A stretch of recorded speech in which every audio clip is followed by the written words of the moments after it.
Ya, apa kabar Ibu? Puji Tuhan baik, Pak. Ya, mic-nya agak didekatin sedikit Bu, supaya suaranya agak kencang. Oke. Mic-nya agak dinaikin sedikit, dipegang mic-nya, agak dekatin ke mulut supaya suaranya bisa lebih besar. Oke, Iya, haleluya ya.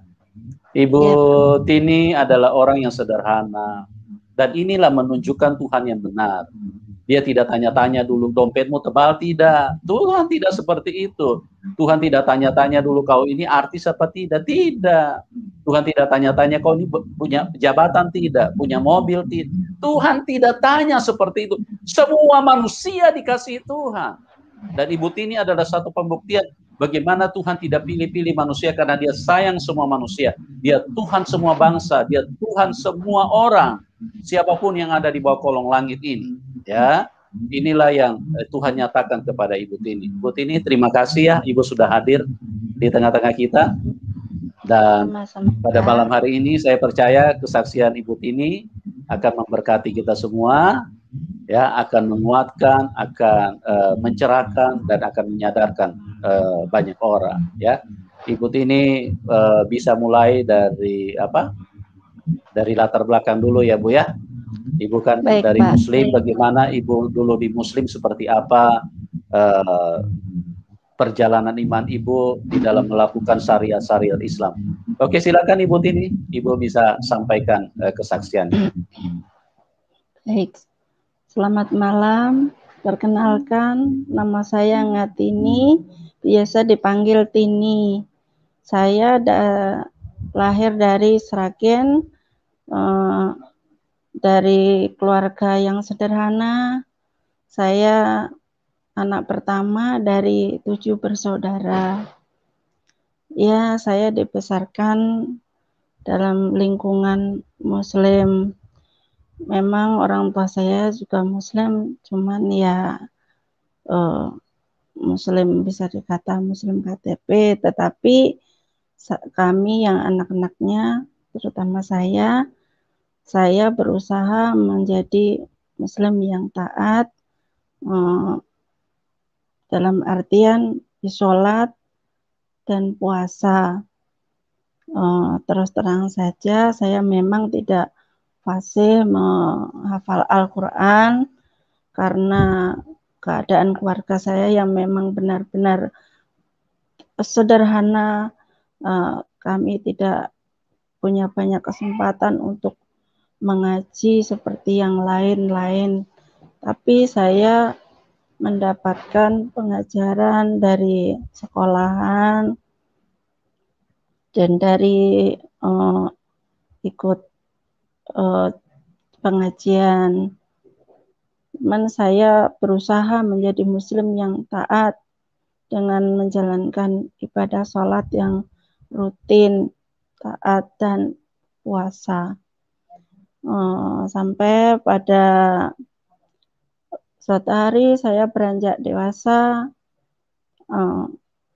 saya pergi dari rumah, bekerja, ikut orang, ya, sama yang saya ikutin orang Katolik, tetapi saya tetap menjalankan ibadah saya seperti biasa, tidak ada pengaruh apapun sampai pada akhirnya tahun 92 saya memutuskan berhenti bekerja dan tinggal di rumah. Di situ singkat cerita saya memutuskan untuk menikah. Setelah menikah, saya dikaruniai 2 orang anak waktu itu. Nah, dalam perjalanan iman saya masih tetap teguh dalam iman saya walaupun keadaan rumah tangga saya tidaklah bahagia seperti yang saya harapkan. Singkat cerita suami saya nakal gitulah tuh, dan saya berusaha bersabar hati mikir kalau semuanya itu yang sudah ya sudahlah, tetapi selalu berulang-ulang sampai pada akhirnya saya hampir putus asa dan saya mengalami sakit ya di kaki saya sakit waktu itu saya punya anak yang pertama ketika itu umur 1 tahun. Kami memutuskan pergi ke Sumatera, di sana bekerja, tapi saya mengalami musibah, lalu kaki saya diurut dan menjadi bengkak. Akhirnya darah beku, terpaksa saya harus pulang. Nah, pulang saya mengandung anak yang nomor 2, mau dioperasi waktu itu, tetapi nggak bisa karena saya mengandung. Dia bilang nanti kalau udah melahirkan nanti baru operasi, tapi operasinya itu harus diamputasi. Nah, sehingga itu membuat saya takut dan sama sekali tidak berani ke dokter lagi. Sampai pada akhirnya saya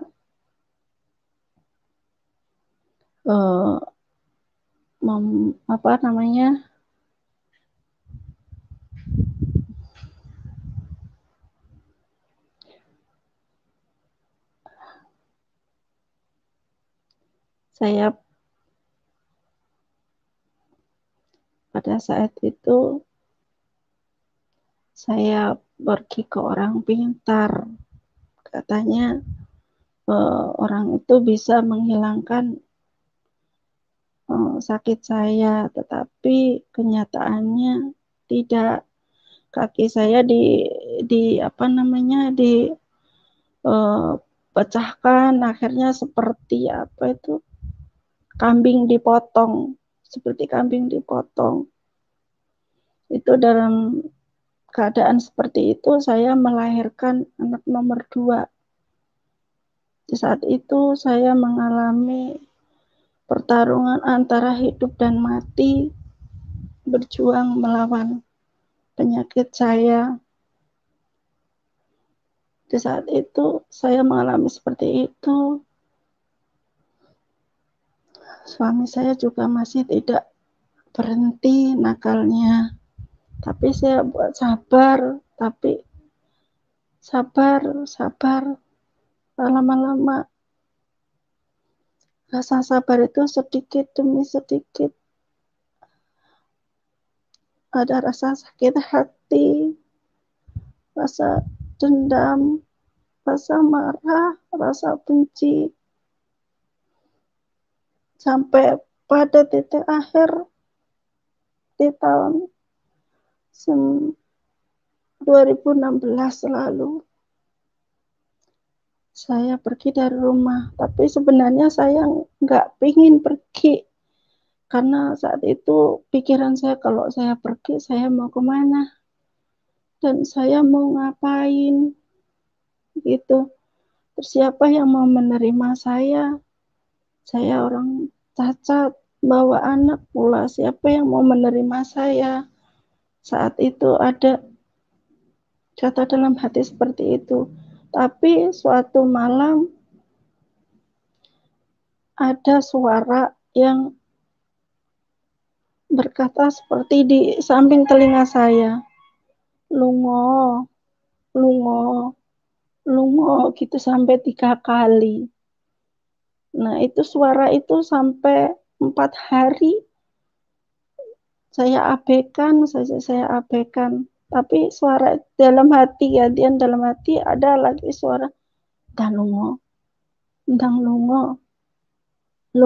begitu terus. Akhirnya pada akhirnya akhir tahun 2016, tepatnya tanggal 22 Desember, pagi hari setelah subuh, saya melangkahkan kaki keluar dari rumah bersama anak saya yang saat itu umur 11 tahun. Keluar rumah saya lewat belakang rumah yang saat itu habis hujan deras banget. Belakang rumah saya itu kebun, di kebun saya dan kebun orang belakang itu dalam, becek, terus bambu berserakan di mana-mana. Tetapi anehnya saat itu saya bisa melewatinya, padahal saya pakai tongkat dan masih bawa tas. Sedang saya menuju ke tempat orang yang saya mintain tolong itu, kalau menurut pikiran saya yang seperti biasanya, saya serasa nggak mampu melewati karena itu jalannya curam, penuh batu-batu. Tetapi saat itu bisa saya lewati dengan gampang. Nah, waktu itu saya minta tolong diantarkan sampai jalan raya. Setelah jalan raya sampai akhirnya saya sampai terminal. Tapi sebelum sampai terminal di dalam bis itu ada pengalaman yang aneh tapi nyata yang saya alami karena saat itu connect bisnya minta bayaran sama saya, bilangnya 375 gitu. Ya saya kasih 350.000 karena saya bawa uangnya cuman pas-pasan. Ya saya bilang sama connect-nya itu, maaf Pak, adanya uang cuman segini. Sebelumnya saya minta maaf, saya bilang gitu. Terus connect-nya bilang sambil tersenyum, santai Bu, slow, sabar ya Bu, jangan panik, jangan sepaneng. Ibu tenang, sekarang udah di sini bersama saya, tenang, Ibu aman. Begitu. Akhirnya uang yang 300 itu dikembalikan ke saya dan yang 50 itu masih dikembaliin. Ternyata cuma 37.500. Saat itu saya bilang, ya Allah, saya bilang gitu. Nah, itu setelah sampai terminal, ada lagi yang nolong saya tanpa saya minta tolong, tanpa saya sadari ada banyak orang yang bantu saya. Padahal saya waktu itu masih bingung, saya sendiri nggak tahu saya mau kemana. Saya bilang gitu, saya mau kemana? Saya bawa uang cuma segini. Bisa saya pakai buat apa? Sedangkan saya bawa anak. Bagaimana nanti makannya anak saya? Saya bisa kerja apa? Saat itu seperti itu perasaan saya. Sampai terminal jam 8, terus saya cari tiket, cari karcis itu adanya jam 4 sore. Terpaksa saya berhenti di situ. Tapi puji Tuhannya anak saya tidak nakal, Pak. Anak saya nerima aja, nggak mau neko-neko minta ini, minta itu, nggak. Anak saya malah, Mama, aku nggak usah dibeliin apa-apa. Nanti uangnya nggak cukup. Aku nggak mau Mama sedih. Dia bilang gitu. Nah, sampai di situ ada lagi pertolongan,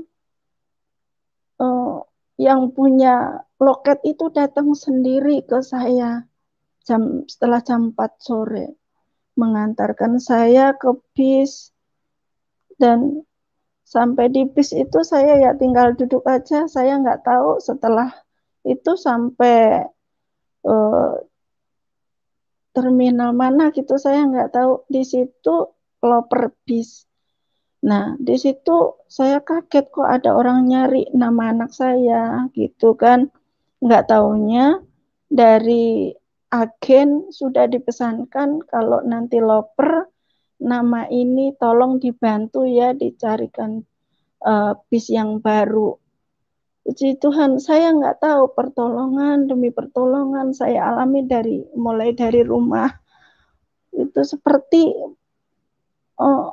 gampang sekali. Sampai pada akhirnya saya memutuskan apa aku harus ke Jakarta. Kalau aku harus ke Jakarta, mungkinkah aku kembali datang ke rumah bos saya yang dulu. Tapi apakah beliau masih ada? Apakah beliau mengenali saya? Begitu. Akhirnya saya putuskan saya ngambil tiket untuk ke Lebak Bulus. Nah, setelah sampai Lebak Bulus, lagi-lagi saya mendapatkan keajaiban lagi. Saya turun ke Lebak Bulus, semuanya sudah berubah. Ketika itu tahun 92 saya pergi dari Jakarta dan tahun 2016 saya balik lagi ke sini, semua sudah berubah total. Saya sebenarnya bingung waktu itu saya diturunin di pinggir jalan. Di pinggir jalan. Nah, saya baru turun dari bis, udah ada orang yang nolong itu apa namanya kursi kecil gitu, ibu duduk aja sini gitu. Padahal yang lainnya ayo mana ada yang narik-narik, tapi ada salah satu orang bilang ibu duduk sini dulu istirahat dulu sejenak begitu. Nah setelah beberapa menit saya memutuskan pergi lagi kan ke daerah Bintaro begitu. Nah, sopir taksi itu bilang harganya 150. Saya bilang, ya Allah mahal banget Pak. Saya bilang gitu. Terus ada satu orang yang waktu nolong saya ngasih kursi itu bilang, udah bawa aja. Nanti minta aja 50, yang lainnya saya yang ngurusin. Ya Tuhan, terima kasih. Dalam hati saya nggak kenal Bapak itu. Tapi kok dia baik, dah saya ngikut aja. Tetapi setelah sampai sini, saya bingung lagi. Karena di sini, di Bintaro sini, semuanya berubah total. Saya nggak ngenalin lagi. Sampai saya bingung, akhirnya seharusnya turun gang sini, saya dituruni gang sana. Terpaksa saya harus jalan. Nah, setelah sampai gang yang saya tuju, saya bingung karena saya mencari mantan bos saya sudah nggak ada, udah pergi. Tetapi yang saya bingung, kok nomornya Perkutut 5 Blok 4 nomor 14. Bu, sedangkan saya Perkutut 5 nomor 5. Saya bilang gitu, terus ada sapam nyari siapa Bu? Mana alamatnya? Ya saya kasih, ini Perkutut 5 nomor 5 itu Pak, gitu. Kalau Perkutut 5 nomor 5 itu yang sana Bu. Bukan Pak, saya yang ini. Bukan. Iya Pak, saya udah di sini lama. Masa saya lupa, saya bilang gitu kan. Terus Ibu percaya sama saya deh. Kalau Perkutut 5 nomor 5 itu di sana. Gitu. Saya ikutin aja. Ya udah ke sana, yuk saya antar. Mumpung belum keluar ini ibunya. Nanti sebentar lagi keluar senam. Kata Pak Sapam seperti itu. Yang saya herankan, kok yang ada dalam pikiran saya Perkutut 5 nomor 5. Padahal saya nggak tahu itu Perkutut 5 nomor 5 itu di mana dan siapa. Gitu. Tapi puji Tuhannya lagi, setelah saya sampai di Perkutut 5 nomor 5, saya ketok-ketok, ibunya keluar. Dan ibunya nanya, saya nyari siapa? Saya bilang, saya nyari Ibu Wati. Nama saya bukan Bu Wati. Bu Wati nama anaknya siapa? Waktu itu ibu nanya seperti itu. Saya jawab anaknya namanya ini. Oh iya saya kenal. Orangnya sudah pulang ke Jawa, kata ibu. Seperti itu. Terus sekarang Mbak mau kemana? Ibu tanya seperti itu. Ya saya jawab, saya enggak tahu Bu. Saya jawab gitu, memang saat itu saya nggak ngerti sama sekali saya harus kemana, saya ditunjukin ke nomor ini. Terus ibu bilang, kalau Mbak nggak tahu mau kemana, ya udah, kalau mau tinggal di rumah saya ya tinggal aja, di rumah saya masih ada satu tempat, nanti kita bersihin bareng-bareng, kata ibu seperti itu. Ya saya masuk aja. Setelah saya masuk, ibunya kaget karena saat itu saya kan duduk. Ibu nggak tahu kalau saya itu sakit, saya cacat. Nah, walaupun kaget, tapi ibu menerima dengan baik hati dan sampai di rumah, saya langsung disuruh duduk dan didoain saat itu dan diobatin.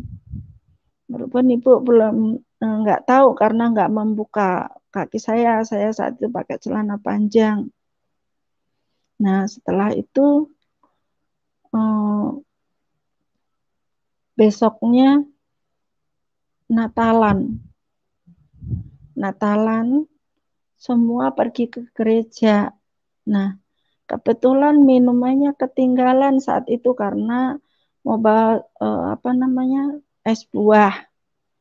Es buahnya ketinggalan, yang di rumah saya sendiri. Terpaksa ibu kirim gokar pulang untuk ngambil es buah itu dan mengajak saya ke gereja. Ya, karena saya saat itu saya ngerasa saya di sini kan orang baru dan saya numpang, yang punya rumah menginginkan seperti itu, ya saya ikutin gitu. Tapi puji Tuhan, saya di gereja itu pertama kali masuk ada rasa yang aneh, Pak. Rasa aneh, saya nggak tahu apa yang saya rasakan yang sebenarnya itu apa. Saya nggak ngerti, tapi saya merasakan ada sesuatu yang membuat saya gimana ya, saat itu ada ketenangan, ada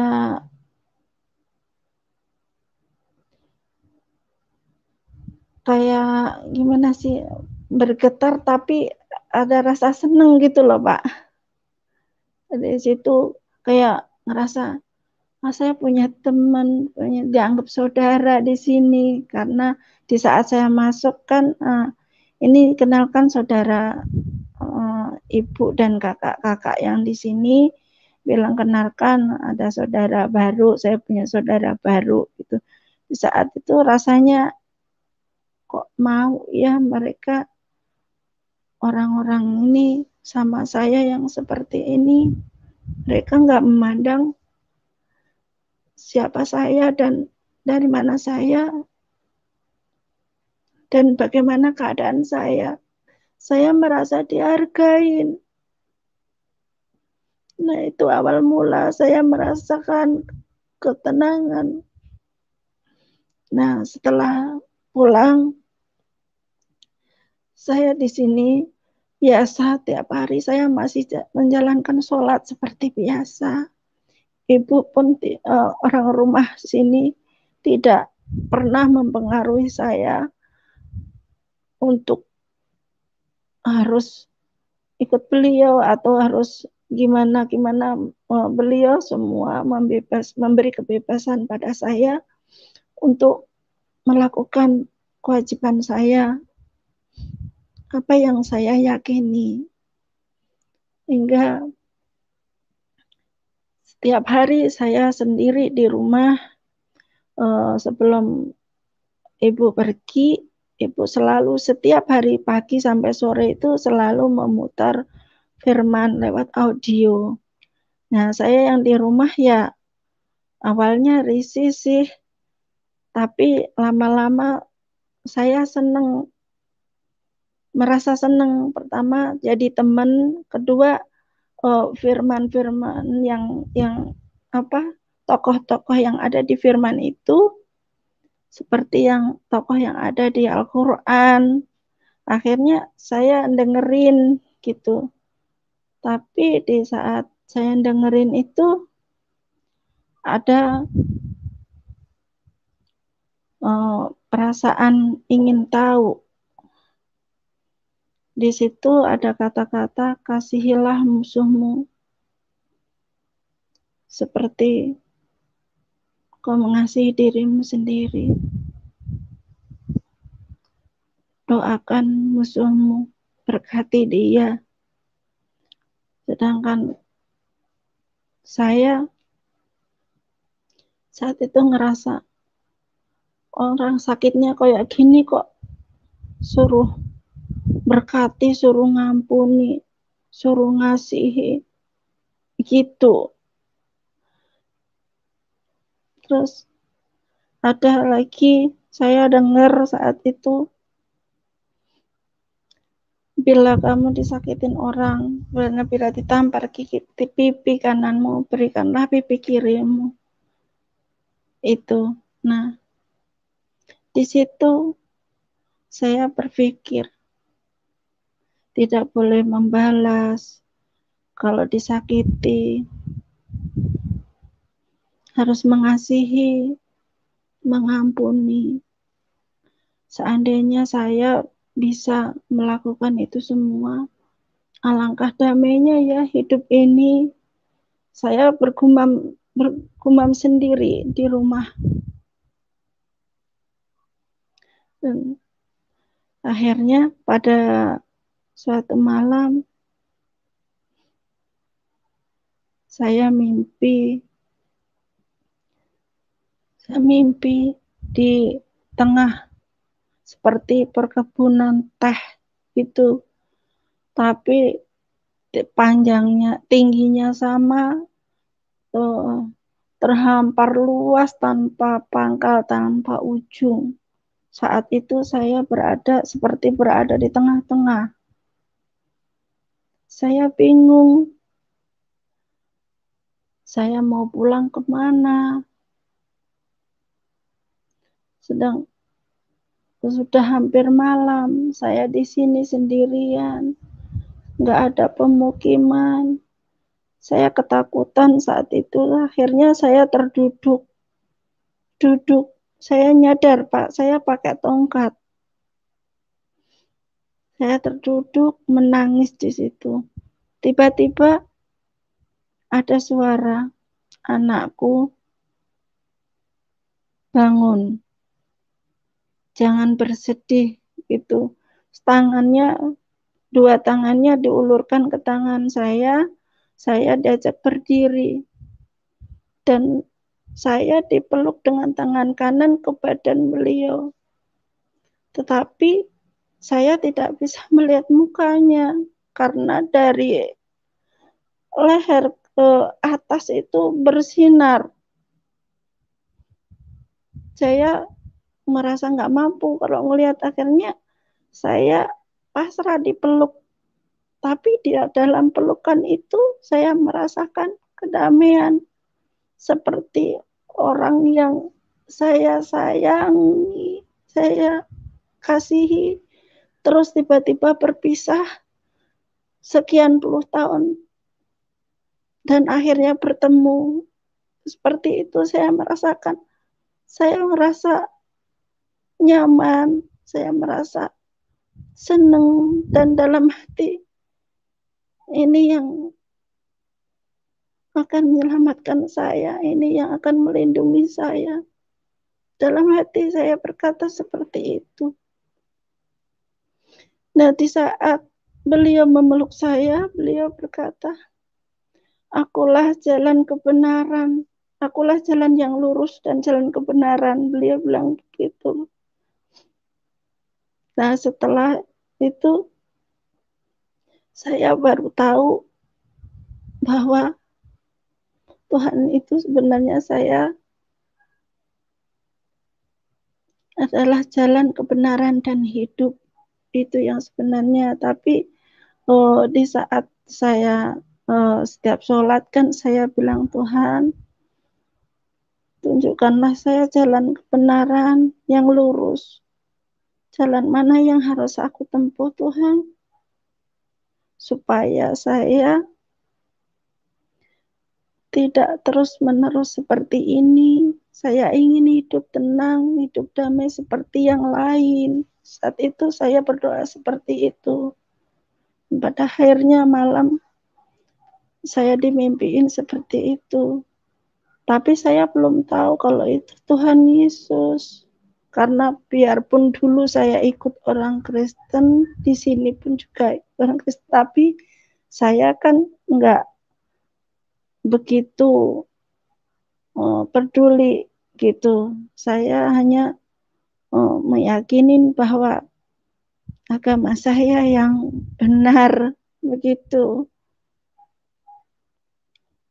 Nah, setelah itu berlangsung berapa bulan, karena saat itu setelah saya dipeluk dan akhirnya saya dilepaskan, sekarang pulang ya, bilang orang itu bilang gitu, pulang, dan saya dikasih sobek kertas yang bertuliskan 5773. Nah, itu suruh bawa, terus saya ditunjukin jalan ini, nanti kamu lewat jalan yang lurus ini terus. Nanti kalau kamu tersesat atau nggak tahu, nanti tanya sama orang yang terdekat. Beliau bilang gitu. Akhirnya setelah sekian bulan saya tanya sama ibu, saya mimpi seperti ini, saya tunjukin, saya ceritain apa yang saya mimpiin. Terus Ibu Susan bilang, itu Tuhan Yesus. Kapan Mbak Tini liatin Tuhan Yesus? Saya cerita, malam itu Bu, saya diimpiin seperti ini. Oh, itu Tuhan Yesus. Terus yang 5773 itu saya pernah nemu kalender, yaitu tanggalan Israel, yaitu 2013. Nah, saya baru ingat lagi tahun 2013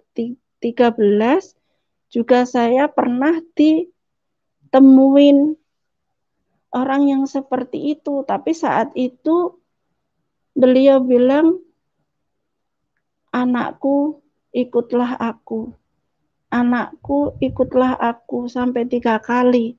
Tapi karena saya belum tahu apa-apa dan lingkungan saya sama sekali tidak ada yang mengenal Yesus, ya saya pendam sendiri, dan saya malah mikir apakah saya sudah mau meninggal ya.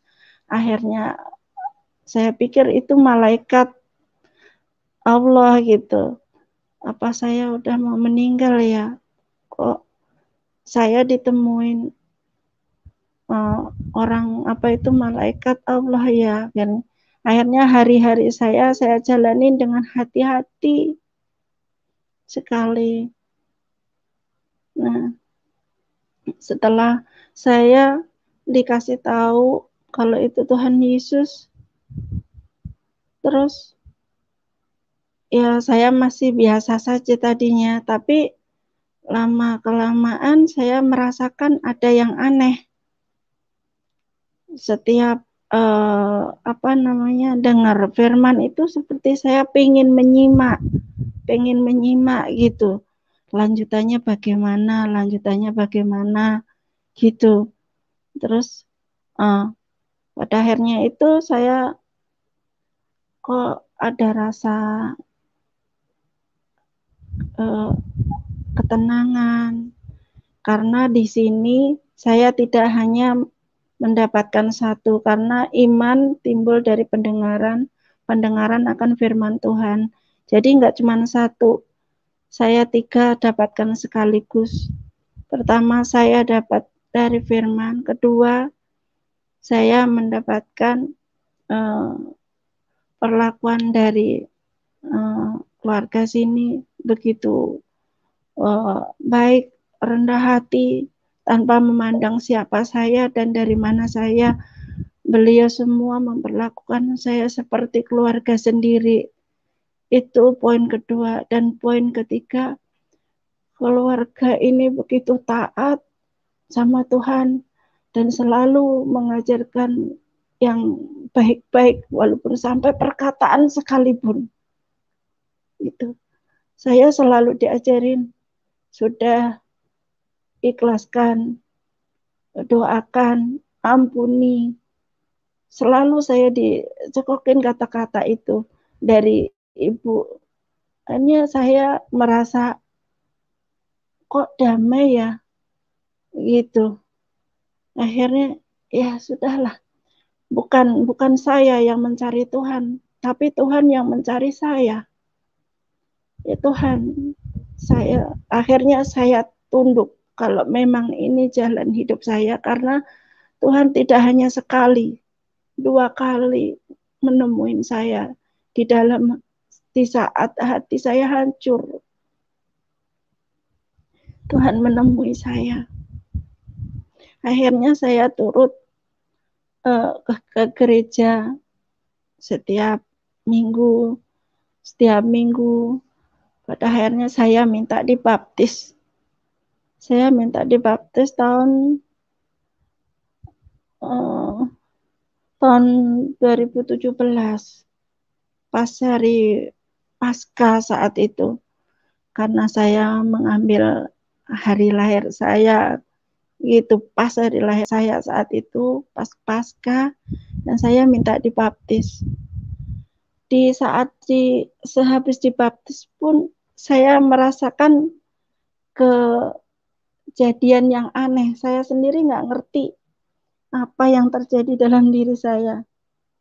Setelah saya dibaptis itu, saya tuh ngerasa kayak pede gitu. Saya pengen tersenyum, terus pengen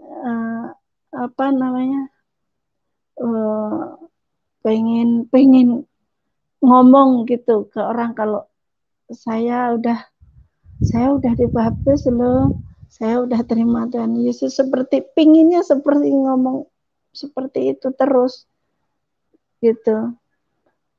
Seperti kayak anak kecil dibeliin baju baru, pengen pakai, pengen pamer begitu. Rasanya saat itu seperti itu. Dan setelah dibaptis berapa bulan berlalu itu ada KKR ya, ada healing workman. Nah itu saya didaftarin dibantu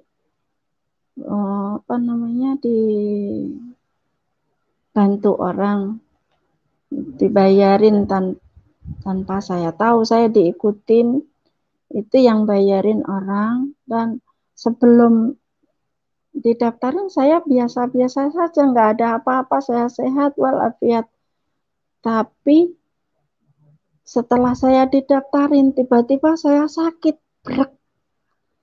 Saya nggak bisa apa-apa, kena asam lambung, saya nggak bisa ngapa-ngapain, nggak mau makan, nggak bisa bahkan mau turun ke kamar mandi pun rasanya lemes sekali badan itu. Tapi saya harus berangkat. Saya bilang gini, Tuhan, saya mau ikut healing workman. Apapun yang terjadi Tuhan, saya pingin banget ikut. Ya, saya berdua sama anak saya yang nomor 1. Tapi sebelum 2 hari sebelum berangkat, tiba-tiba seperti ada suara bilang ini, jangan takut anakku, aku akan selalu menyertai kamu. Begitu. Saya rasa dek gitu, pengen nangis tapi seneng gitu. Kayak saya punya kekuatan baru gitu. Oh iya, itu kayak suara Tuhan. Saya ngerasa seperti itu. Suara Tuhan. Saya jadi kayak punya tenaga baru. Nah, terus saya masih tetap nggak mau makan, tapi saya punya kekuatan buat ikut berangkat itu, berangkat Healing Woman. Di situ saya biasa ya setiap pagi jam 4:30 saya dulu biasa sholat subuh. Sampai sekarang pun sampai 4:30 saya terbiasa bangun baca Alkitab gitu. Nah, saya seperti nggak ngerasakan sakit saat itu. Tapi setelah 2 malam waktunya pulang, nah setelah pulang saya jatuh sakit lagi sampai 7 hari itu saya nggak bisa tidur. Mata itu rasanya pedas, saya bikin merem sekalipun saya nggak bisa tidur, seperti ngelihat TV, selap gitu terus tiap hari. Sampai pada akhirnya saya meremin, selap seperti lihat TV, tiba-tiba muncul Tuhan Yesus saat disalib, itu tepat di depan muka saya. Tapi saya dalam keadaan merem saat itu, tapi seperti TV itu lihat itu Tuhan Yesus di depan muka saya, itu saya dengan jelas ngelihat mukanya yang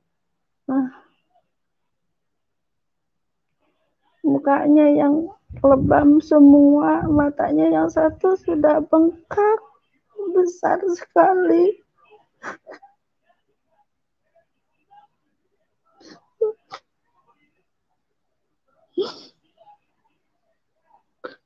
Dan yang satunya tinggal terbuka sedikit sekali.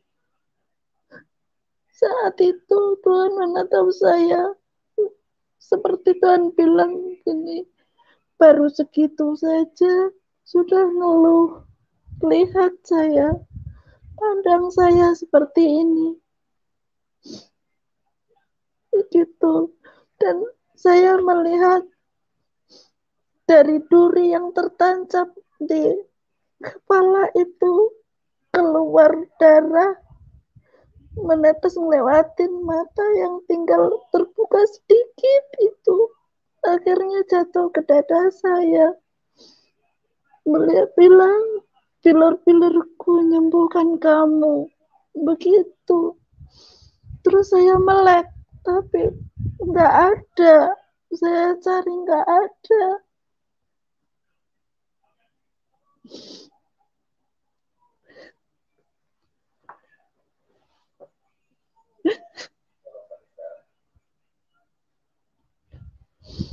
Nah, setelah itu saya berangsur-angsur punya kekuatan lagi dan berangsur-angsur sembuh. Saya bisa makan sedikit demi sedikit tanpa berobat sedikit pun. Akhirnya saya sehat. Dan saya dari mulai pertama ke gereja sampai tahun kemarin sebelum pandemi, saya hanya 1 kali nggak ke gereja.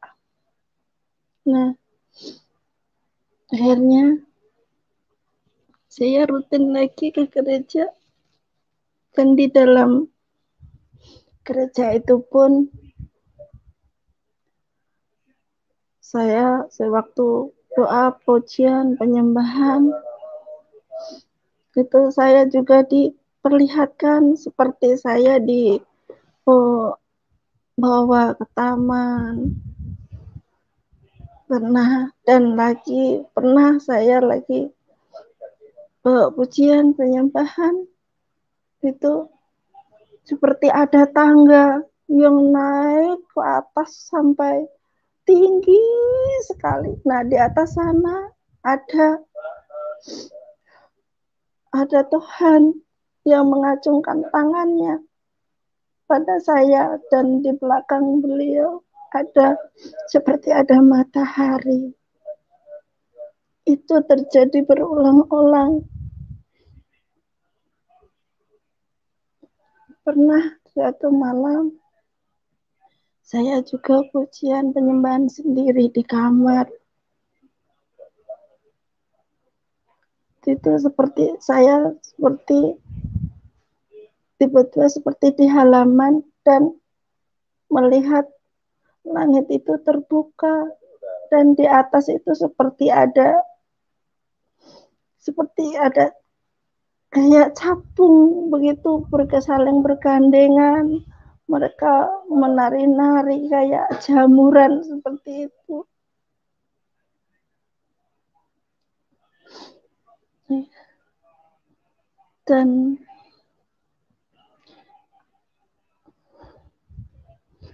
Dan lagi di saat tengah malam, jam 1:30, saya sendirian di kamar, bangun, memuji sendiri, menyembah sendiri.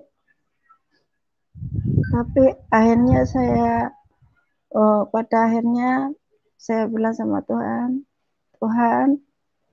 sekarang saya mau tidur ya. Saya mohon kasih mimpi yang indah tentang Kau ya Tuhan. Itu. Tiba-tiba malamnya saya mimpi seperti ketemu Tuhan dan diajak main peta umpet. Seperti, ayo anakku, aku di sini gitu. Di mana sih Tuhan? Gitu. Aku di sini gitu. Aduh, aku capek Tuhan. Saya bilang gitu. Jangan bilang capek anakku. Gitu. Saya merasakan kasih Tuhan yang begitu luar biasa. Puji Tuhan, perlahan-lahan rasa sakit hati, rasa dendam, rasa benci, dan rasa kecewa yang terlalu dalam itu perlahan-lahan hilang. Dan saya menganggap, ya sudahlah, memang saya tidak bisa memaksa, walaupun itu suami saya sendiri. Saya tidak bisa memaksakan kehendak. Saya serahkan aja semuanya sama Tuhan. Biarlah Tuhan yang memimpin dia dan yang menjamah dia. Dan sekarang sekalipun masih tetap nakal, saya biasa saja kalau dia datang ke sini menemui saya, ya nggak ada rasa apa-apa, biasa saja ya nggak ada rasa benci gitu. Kadang ngerasa kasihannya, Tuhan sampai kapan ya suami saya begini, sampai kapan ya Tuhan suami saya bisa tobat. Saya begitu. Dan sangat sungguh luar biasa kasih Tuhan setelah saya menerima Tuhan. Dan Tuhan pun berfirman, carilah dulu kerajaan Allah, maka kau akan ditambah-tambahkan.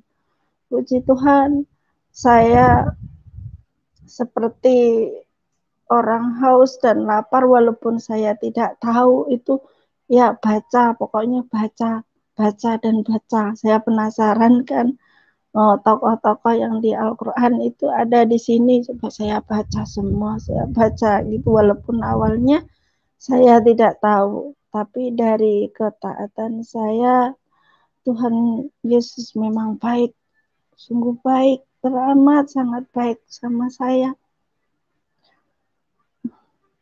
Saya terus terang bukan berkatnya atau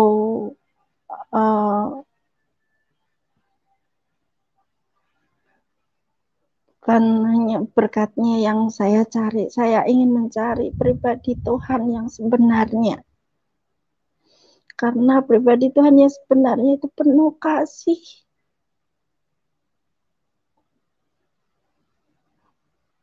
Penuh kasih.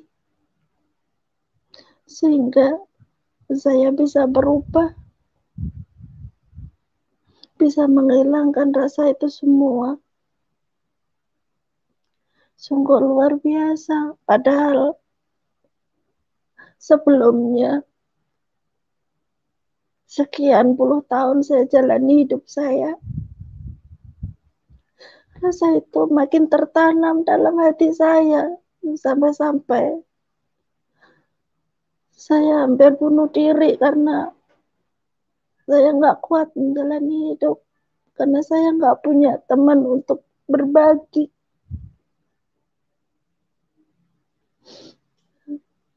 Saat itu orang tua saya pun, kalau andainya saya berpisah dengan suami saya merasa keberatan. Karena saya nggak bisa bekerja katanya. Dan saya masih punya tanggungan anak.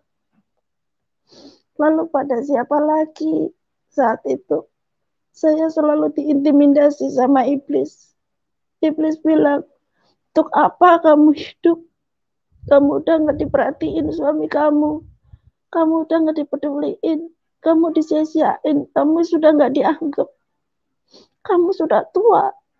Kamu jelek. Kamu udah cacat. Ngapain lagi? Udahlah, mati aja. Nanti semuanya selesai. Begitu. Tetapi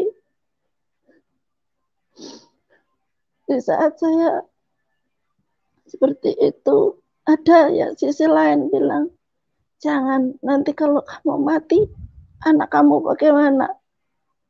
Ini ada kamu aja, anak kamu disia-siakan. Nanti bagaimana kamu tinggal? Nanti kamu mati bunuh diri, kamu gak diterima Tuhan. Kamu dibakar di neraka. Ada kata seperti itu. Akhirnya jadi lagi, itu terjadi berulang-ulang. Tapi puji Tuhan, sekarang semuanya, rasa itu semuanya sudah saya kubur dalam-dalam. Sampai pada akhirnya tahun 2018 kami satu gereja pergi ke puncak tahun baru di sana ya Bu, akhir tahunnya di puncak. Di saat itu malam tahun itu Pak hamba Tuhan bilang, siapa yang mau berdoa untuk 2019 silahkan berdoa. Nah, saat itu saya berdoa sama Tuhan, Tuhan, malam ini saya minta sama Tuhan, cuman 2 aja Tuhan. Selamatkan seluruh keluarga saya dalam satu iman Tuhan, yaitu beriman padamu ya Bapa. Dan yang kedua, saya pingin kaki saya disembuhkan, bisa berobat tanpa biaya sepeser pun. Karena saya nggak punya uang Tuhan. Saat itu saya bilang seperti itu. Puji Tuhan, Tuhan itu memang baik. Tuhan itu memang baik. Tuhan mengabulkan semua permohonan saya. Satu persatu keluarga saya dibaptis. Dan yang terakhir, anak saya yang kedua nusul ke sini karena dia juga ditinggal suaminya. nakal, nyusul ke sini, dan dia mau dibaptis. Dibaptisnya hari Minggu, dan hari Senin saya dapat pemberitahuan dari Rumah Sakit Cipto Mangunkusumo untuk hari Selasa dioperasi. Padahal hari Senin itu anak saya baru ngambil surat rujukan di Pasar Minggu. Nah, akhirnya waktunya kejar-kejaran. Padahal kalau dipikir,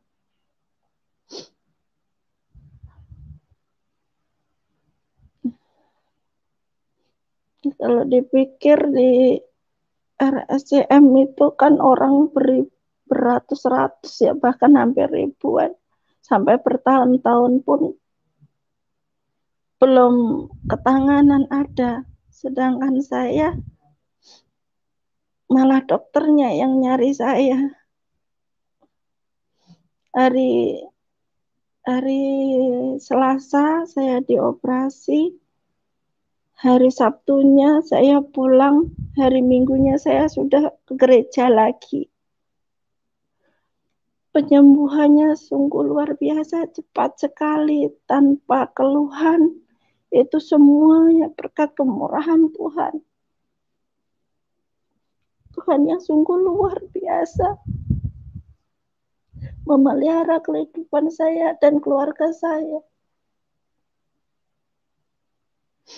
Saya tidak menyesal, karena Tuhan sendiri yang memilih saya. Saya bangga memiliki Tuhan Yesus, karena saya bisa merasakan kasih-Nya, dan saya bisa mengasihi orang yang saya benci.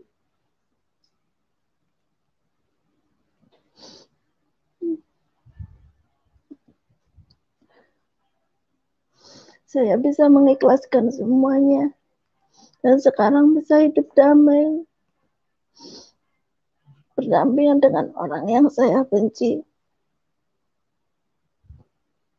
Dan saya bisa ngampunin semuanya sama orang yang membenci saya.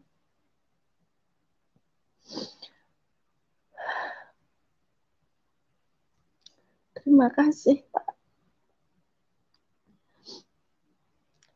Terima kasih atas kesaksian ini. Sekian, saya kembalikan sama Pak Yesus. Baik, terima kasih Ibu, luar biasa ya. Ibu adalah sebagai bukti bagaimana Tuhan Yesus adalah Tuhan yang sangat baik, yang tidak pernah memilih-milih manusia. Sekalipun Ibu dari latar belakang yang sederhana, tetapi Tuhan Yesus itu menunjukkan kasih-Nya yang sama, kasih-Nya yang besar. Karena memang semua manusia diciptakan oleh Tuhan Yesus. Oleh sebab itu, bersyukur kita bahwa Tuhan terus mengulurkan tangannya, menjangkau setiap pribadi. Dan kita melihat bahwa mujizat-mujizat yang dilakukan oleh Tuhan Yesus tidak bisa dibendung oleh kekuatan apapun.